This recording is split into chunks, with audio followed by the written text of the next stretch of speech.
The fancy plane smelled like new leather and rich people's perfume, but all anyone could hear was the raw, ear-splitting scream of a baby. 6 rows back in the super special first-class section sat Dominic, a billionaire in a suit so sharp it could cut glass, holding his tiny daughter, Zoe. Zoe was red-faced, thrashing, and loud, a tiny dictator who had decided to ruin everyone's flight. Dominic, sweating beneath his perfect hair, looked ready to snap, having tried every expensive trick in the book. A few rows up, close to the cheap seats, sat 8-year-old Caleb, a kid who only knew the feeling of hand-me-down sneakers and a mother's tired hug. Caleb's own eyes were tired. His mama, Jasmine, had scraped every penny together for this flight to see his grandma. He was trying to draw a superhero, but the baby's cry was a siren of pure misery, shaking the paper in his small hand. The flight attendant, wearing a smile stretched too thin, whispered to Dominic, "Sir, the other passengers are distressed." Dominic just sighed, burying his face in Zoe's blankets, defeated. Everyone hated him right then, hated the noise, hated the tension. But as Caleb looked at the baby, he didn't see a rich person's problem. He saw a pure, tiny sadness. What Caleb did next, a simple, quiet thing, was so completely unthinkable, so far out of line for a poor black boy on a plane full of judgment that it stopped the whole airplane, including the billionaire, dead in its tracks. Stay with me as I tell you this good story. Before I start, comment where you are watching from. The billionaire, Dominic, didn't just look rich, he looked heavy. Heavy with responsibility, heavy with the weight of the bank accounts he managed, and right now, heavy with the sheer, blinding frustration of a father who couldn't comfort his own child. His custom-made suit felt like a cage. He was used to fixing things with a phone call, a signed paper, or a massive wire transfer, but the universal language of a baby's cry didn't care about his net worth. It demanded something he couldn't buy. "Shh, Zoe, please, sweetheart. Daddy's got you," Dominic mumbled, his voice a low, gravelly plea.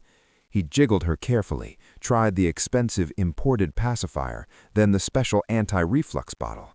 Nothing. Zoe's cries were less of a sound and more of a physical throb in the cabin, hitting everyone's nerves like a drum. The first-class section, usually a silent, snooty sanctuary, had become a chamber of judgment. Every sigh, every pointed glance from the other wealthy passengers felt like a dagger. They weren't just annoyed by the noise, they were annoyed that his money couldn't solve his problem. In the back, Caleb felt the crying deep in his own chest. His mama, Jasmine, was curled up next to him, her head leaning against the uncomfortable window, already asleep. Jasmine worked 2 jobs, cleaning offices and serving breakfast, just to afford these tickets. Her sleep was the most important thing right now. It was a precious, fragile gift. Caleb knew that sleep was his mama's medicine.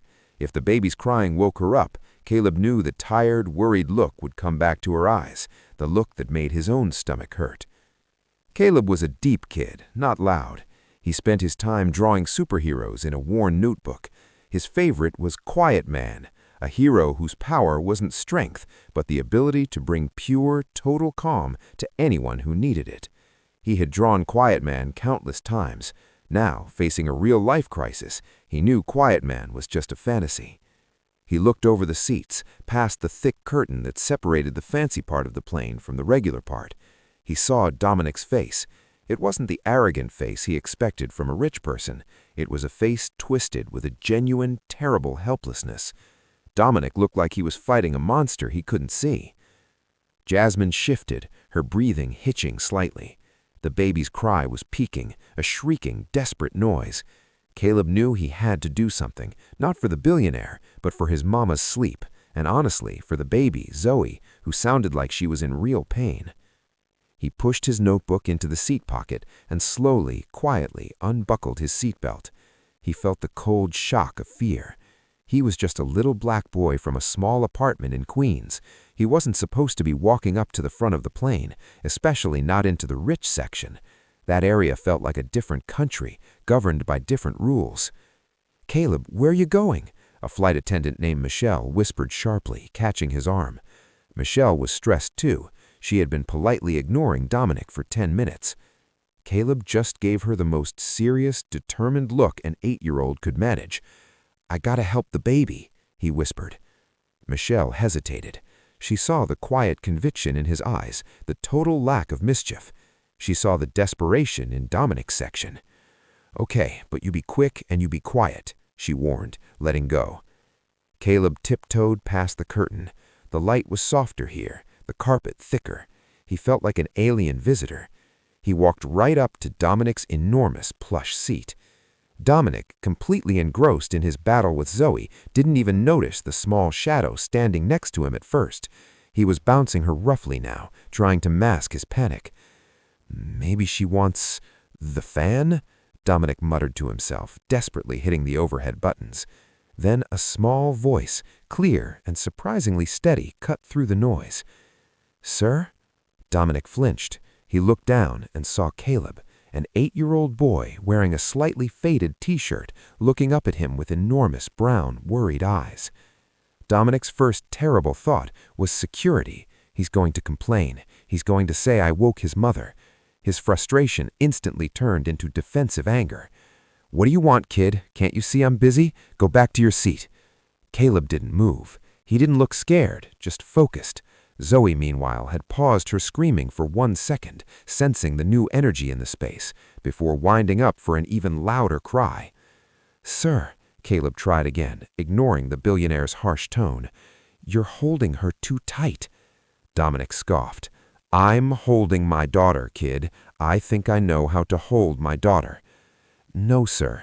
Her legs," Caleb insisted, pointing with a tiny finger. "You're holding her like a football. Her legs are squished. My baby cousin, Anthony, he only stopped crying when you let his legs hang loose. They like to wiggle."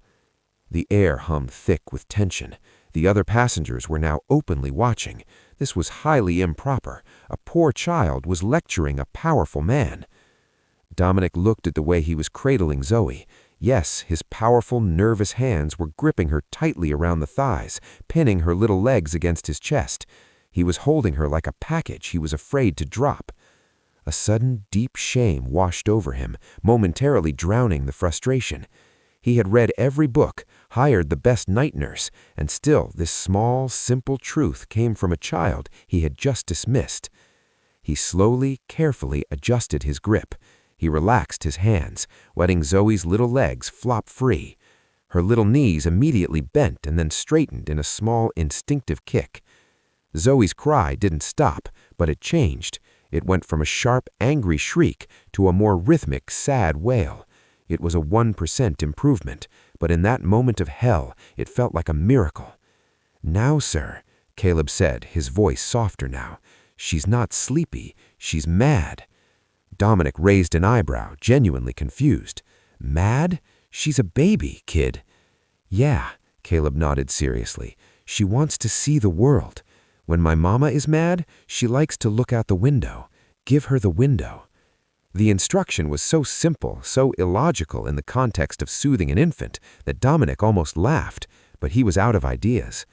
He stood up awkwardly, holding Zoe so her back was against his chest, her face now pointing towards the massive first-class window, where the night sky was a deep velvet black sprinkled with distant, sharp stars.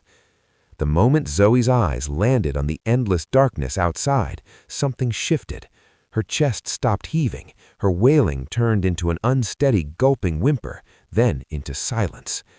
The only sound in the first-class cabin was the gentle whoosh of the air conditioning. The silence felt so loud, so sudden, that Dominic's ears were ringing. He looked down at his daughter. Zoe was staring, totally mesmerized at the stars speeding by. Her small hand, moments ago balled into a fist of fury, was now reaching out, trying to grab the endless night. A single fat tear rolled down her cheek, but the crying had completely stopped. Dominic, the man who commanded boardrooms and controlled markets, felt his own knees tremble. He looked at Caleb, the boy he had just tried to dismiss, and saw not a pest, but a savior. He had offered the thing Dominic couldn't, a simple outside perspective rooted in observation and heart, not in wealth. The tension in the cabin had been replaced by a heavy, curious quiet. Everyone was waiting for the next scene in this unlikely play. Dominic, however, was already planning. He wasn't going to let this small moment fade into the background. Caleb had saved him from a truly humiliating defeat, and more importantly, he had brought peace back to his daughter.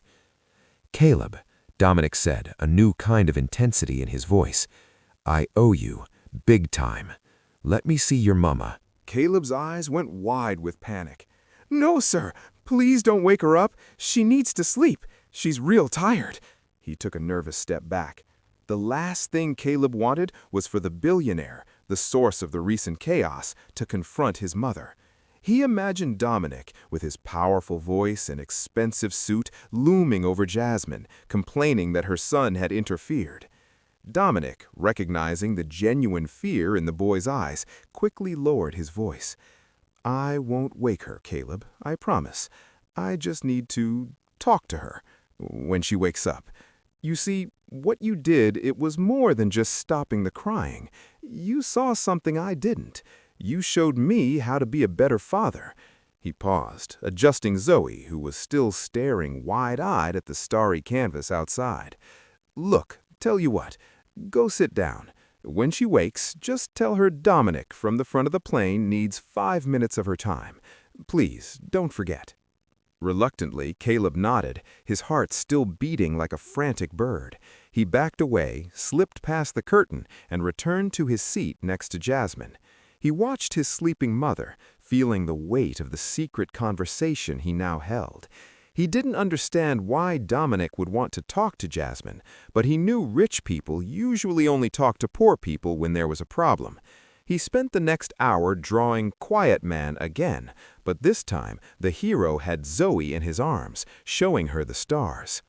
2 hours later, as the plane began its slow descent toward their destination, Jasmine finally stirred.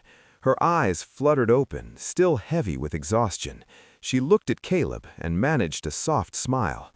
"Hey, sleepyhead," she murmured, her voice rough. "You were quiet. Did the baby finally stop?" "Yeah, Mama, the baby stopped a while ago.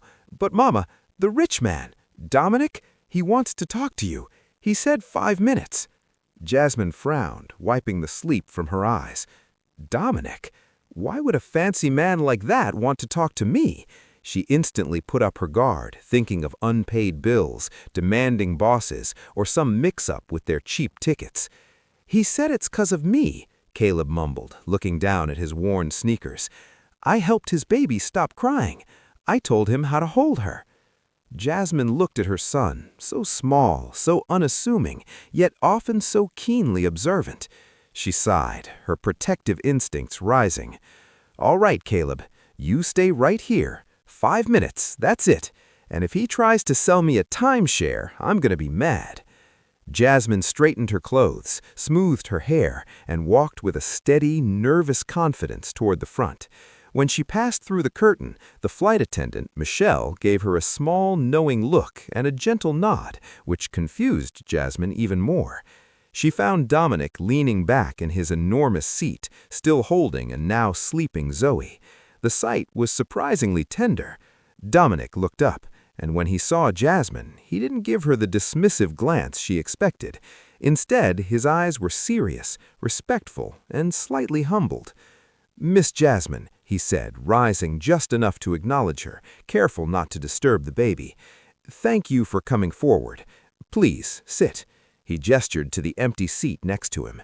Jasmine sat down on the leather cushion that felt softer than her mattress at home. "Mr. Dominic, I hear you wanted to see me about my son, Caleb." She was already bracing herself for a lecture on keeping him in his seat. "Yes, about Caleb," he confirmed. He leaned forward, keeping his voice low and intense. "Miss Jasmine, your son saved my flight, saved my sanity, and honestly saved my relationship with my daughter for about 5 hours there." He gave her the brief, non-emotional summary of Caleb's intervention, making sure to highlight how Caleb had pointed out the simple physical discomfort Zoe was experiencing. Jasmine listened, a slow burn of pride mixed with anxiety in her chest. "He has an extraordinary gift," Dominic continued, his tone businesslike but heartfelt. "He has empathy, real observation. I've never met a kid or even a man with that kind of calm intuition." Jasmine just nodded, a simple thank you. She had always known Caleb was special, but hearing it from a man like Dominic felt validating and terrifying at all once. Then came the unexpected part. "Miss Jasmine, I'm going to get straight to the point," Dominic said, looking directly into her eyes. "I own a massive holdings company. We invest in everything: tech, energy, real estate. My problem always is getting the simple things right. We overthink everything. We miss the obvious. Like me holding my baby like a piece of luggage." He paused, letting the weight of his words settle. "I need people who see the obvious. I need people who can observe, who can remain calm under pressure, and who can fix the simple problems the experts overlook. In short, I need someone like your son, and I need someone like you to raise him." Jasmine's mind was spinning. Where is this going? Dominic didn't wait. He laid out a piece of his business card on the small tray table. It wasn't a card. It felt like a heavy, embossed invitation. "Here is my offer, Miss Jasmine. I want to remove the obstacle that keeps you from being the best mother and the obstacle that keeps Caleb from reaching his full potential. That obstacle is stress, the stress of poverty." He continued quickly before Jasmine could interrupt with a gasp. "I am offering you a job. It's not a cleaning job. It's not a serving job. I want you to be the head of family affairs. You would manage Zoe's schedule, coordinate our household, and most importantly, you would mentor the staff we hire, teaching them what it means to be truly attentive and grounded." Jasmine's heart raced. She opened her mouth, but only a dry whisper came out. "Mr. Dominic, I don't have a college degree. I clean offices." "I don't need a degree, Miss Jasmine," Dominic said with sharp impatience. "I need someone who knows how to spot a lie, how to prioritize genuine human need over appearance, and who can raise a boy like Caleb. You know how to manage resources when there are none. That's a skill worth more than any MBA.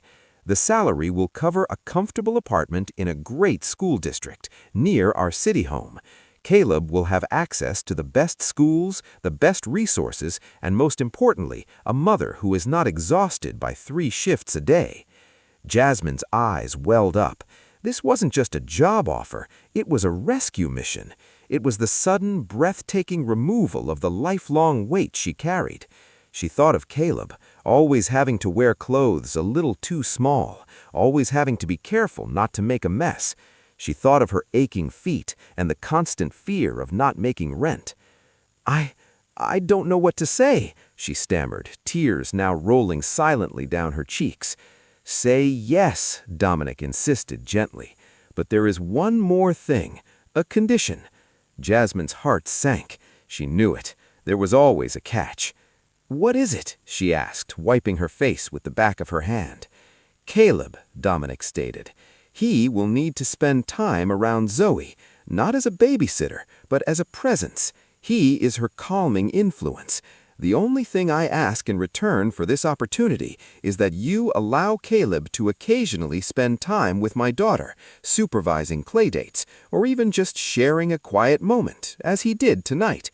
He can teach my daughter how to be a person, not just a billionaire's child. I want her to learn from his quiet strength, his kindness. It's the most valuable lesson I can give her." Jasmine looked back toward the curtain where her son was drawing, oblivious to the mountain of possibility that had just been placed before her. The tension wasn't fear anymore. It was the creative tension of a massive life change.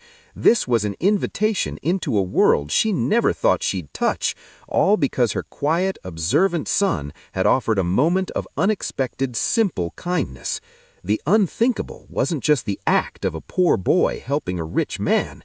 It was the revolutionary reward that act had triggered. "Mr. Dominic," Jasmine finally said, her voice stronger now, filled with a sudden, powerful resolve, "I accept, but I want to be clear. I will not be your charity case. I will work harder than anyone you've ever hired. And my son, Caleb, he's a good boy. He's not a novelty. He's family, and he comes first, always.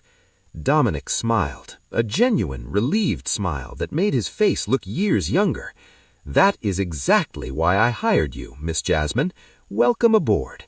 He extended his hand, and Jasmine shook it, the soft lever of his gloved-like handshake a stark contrast to her calloused palm. Their futures, worlds apart just hours ago, were now suddenly and inextricably linked by a crying baby and the gentle wisdom of an 8-year-old boy. The plane landed with a gentle bump, signaling the beginning of their new, complicated life. 6 months later, the smell of new leather and rich perfume no longer made Jasmine nervous. It was just the scent of her daily life. She didn't clean the leather now. She sat on it, discussing staffing schedules and Zoe's educational development with Dominic in his spacious penthouse office.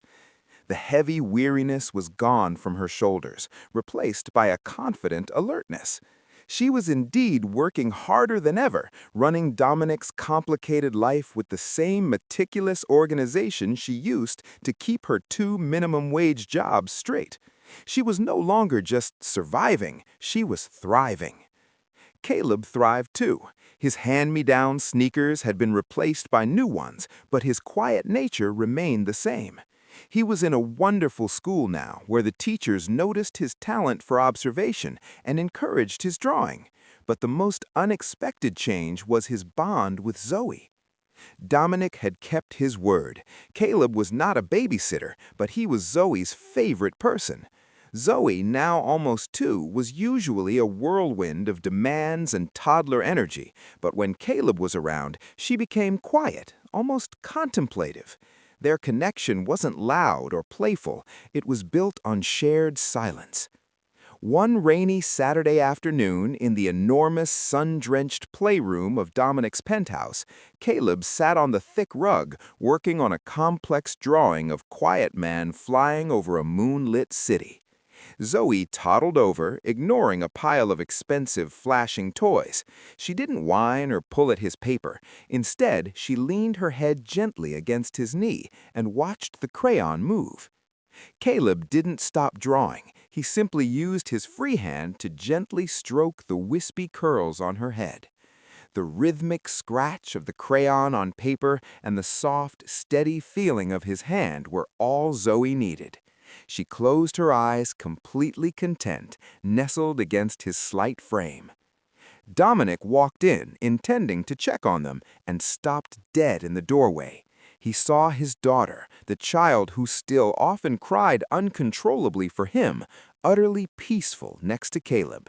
He saw the genuine, easy, unforced affection, a silent pact between a billionaire's daughter and a boy who knew the value of simple comfort. Jasmine was standing beside him, observing the scene with a soft smile. "He does that," she whispered to Dominic. "He brings the quiet. Not just the quiet of no sound, but the quiet in the heart. He taught her how to rest."